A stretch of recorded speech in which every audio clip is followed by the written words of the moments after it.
Bill Murrow here with Hurekatek Technologies.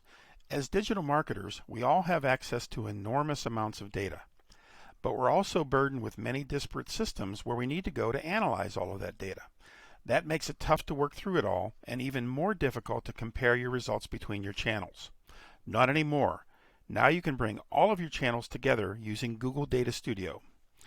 As you can see here, we're bringing together Google Ads, Facebook, and Google Analytics for our client.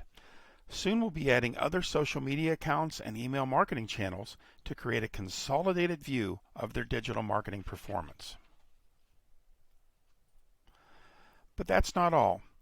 Here you'll see a deeper dive with powerful data visualization reflecting the audience engagement and where they are reaching their audiences. You'll also get even more insights into their acquisition, resources, audience behavior, and conversion.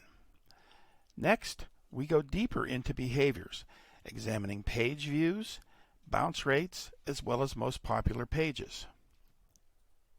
Finally, we go even deeper into impressions, clicks, site click-through rate, and average position. Google Data Studio is free, but setting it up effectively takes time and expertise. For a limited time, we'd like to help you set up Google Data Studio for your Google Analytics, Google Search Console, and Google Ads, absolutely free. Just click on the link and we'll schedule a session to get started together.